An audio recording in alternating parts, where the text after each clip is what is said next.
ओम भास्कराय नमः। अब सुनिए आगे की कथा। आज के अध्याय में आप सुनेंगे एक ब्राह्मण और वैश्य की कथा और इसके साथ ही सूर्य मंदिर में पुराण वाचन और भगवान सूर्य को स्नान आदि कराने की कथा।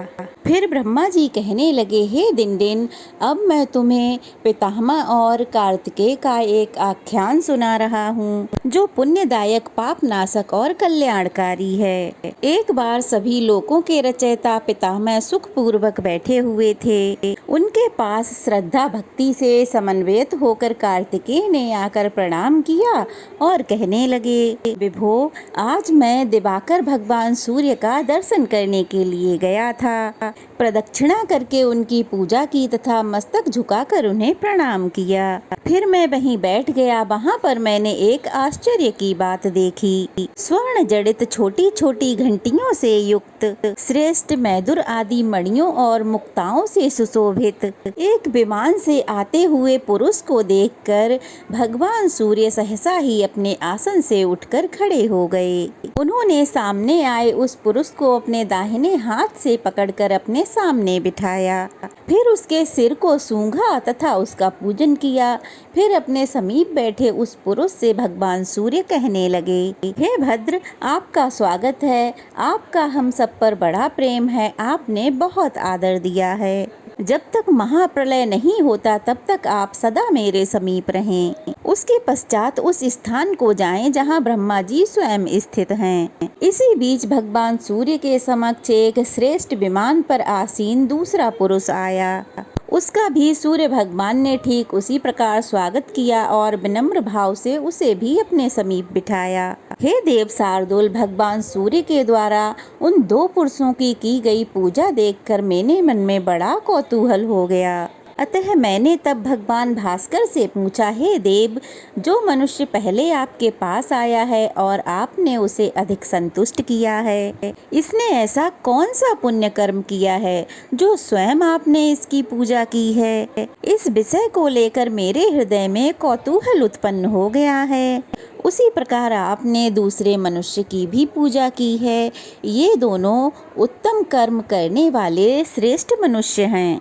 आप तो हमेशा ब्रह्मा, विष्णु और शिव आदि देवताओं के हाथों पूजित और अर्जित होते हैं। फिर आपके द्वारा ये दोनों कैसे पूजित हुए? हे देव, कृपया आप मुझे इसका रहस्य बताइए।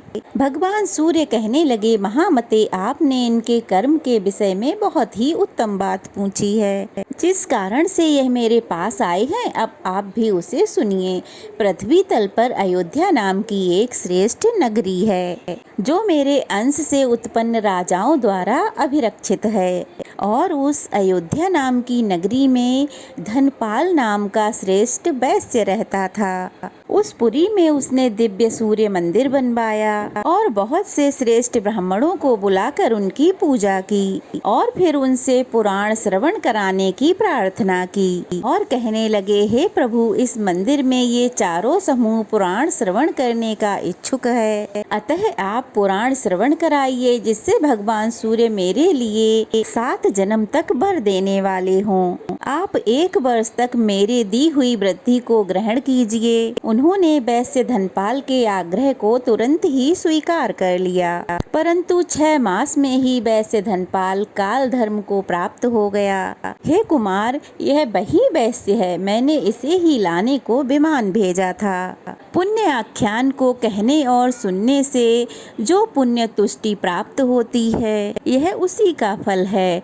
गंध पुष्पादि उपचारों से पूजन करने पर मेरे हृदय में वैसी प्रसन्नता उत्पन्न नहीं होती जैसी पुराण सुनने से होती है। कुमार, गौ, स्वर्ण तथा स्वर्ण जनित वस्त्रों, ग्राम तथा नगरों का दान देने से भी मुझे उतनी प्रसन्नता नहीं होती जितनी इतिहास पुराण सुनने और सुनाने से होती है। मुझे अनेक प्रकार के खाद्य पदार्थों से किए हुए श्राद्ध से भी वैसी प्रसन्नता नहीं होती जैसी पुराण वाचन से होती है। हे सुरश्रेष्ठ, इससे अधिक और क्या कहूँ? इस रहस्य युक्त पुराण वाचन के बिना मुझे अन्य कुछ भी प्रिय नहीं है। नरोत्तम, ये जो दूसरा पुरुष यहाँ आया है, ये भी उसी अयोध्या नगरी में उत्तम कुल में श्रेष्ठ ब्राह्मण था। एक बार यह परम श्रद्धा भक्ति से समन्वित होकर धर्म की उत्तम कथा को सुनने के लिए गया था। वहाँ पर उसने भक्ति पूर्वक उस उत्तम पवित्र आख्यान को सुनकर उन महात्मा वाचक की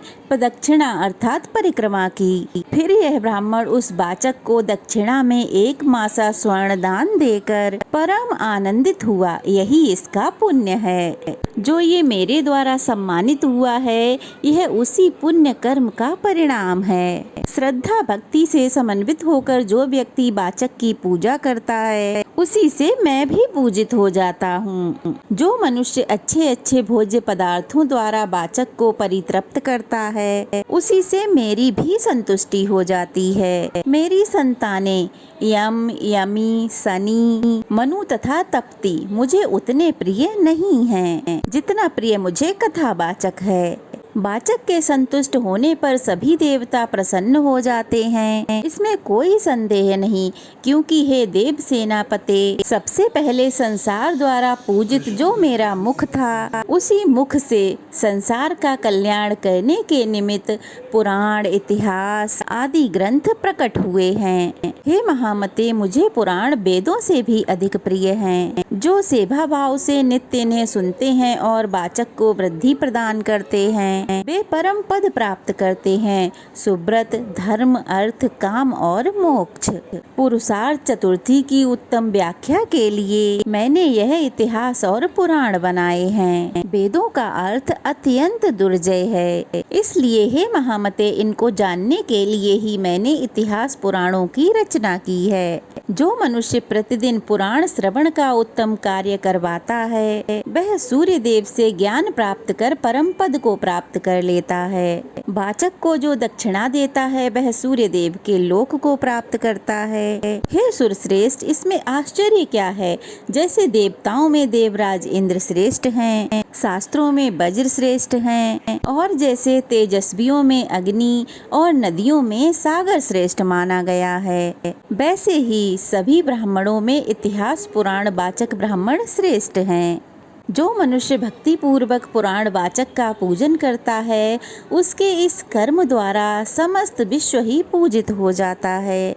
ब्राह्मण ने फिर से कहा, हे दंडिन, देव देवेश्वर भगवान सूर्य के मंदिर में जो मनुष्य पुराण का श्रवण करता है, करवाता है, उसके पुण्य से वह परम गति को प्राप्त कर लेता है। जो पुरुष भगवान सूर्य की 3 बार परिक्रमा करके भूमि पर मस्तक झुकाकर सूर्य नारायण को प्रणाम करता है, वह उत्तम गति को प्राप्त होता है। जो मनुष्य जूता पहनकर मंदिर में प्रवेश करता है, वह तामिश्र नामक भयंकर नरक में जाता है। जो सूर्य देव के स्नान के लिए घृत, मधु, क्षुरस तथा गंगा आदि पवित्र नदियों का जल देते हैं, वे संपूर्ण कामनाओं को प्राप्त कर सूर्य मंडल को प्राप्त करते हैं। अभिषेक के समय जो उनका भक्ति पूर्वक दर्शन करते हैं, उन्हें अश्वमेघ यज्ञ का फल प्राप्त होता है और अंत में वे शिवलोक को जाते हैं। सूर्य भगवान को ऐसे स्थान पर स्नान कराना चाहिए जहाँ स्नान आदि का जल किसी से लांघा ना जा सके।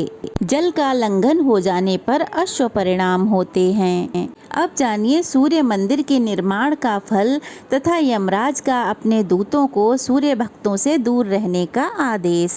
घी और दूध से अभिषेक के बारे में श्री ब्रह्मा जी कहने लगे, हे वासुदेव, जो मनुष्य मिट्टी, लकड़ी, पत्थर से भगवान सूर्य के मंदिर का निर्माण कराता है, वह प्रतिदिन किए गए यज्ञ के फल को प्राप्त कर लेता है। भगवान सूर्य का मंदिर बनाने से वह अपने 100 आगे और 100 पीछे की पीढ़ियों को सूर्य लोक प्राप्त करा देता है। सूर्य मंदिर का निर्माण प्रारंभ करा देने से ही 7 जन्मों में किया गया थोड़ा या बहुत जो भी पाप है, सब नष्ट हो जाता है। मंदिर में सूर्य देव की मूर्ति स्थापित करने वाला मनुष्य कृतकृत्य हो जाता है और उसे दोष फल की प्राप्ति भी नहीं होती और अपने आगे और पीछे के कुलों का उद्धार भी करा देता है। इस विषय में प्रजा को अनुशासित करने वाले यम ने पास दंड से युक्त अपने किंकरों से पहले ही कहा है कि मेरे इस आदेश का पालन करते हुए तुम लोग संसार में विचरण करो। कोई भी प्राणी तुम्हारी आज्ञा का उल्लंघन नहीं कर सकेगा।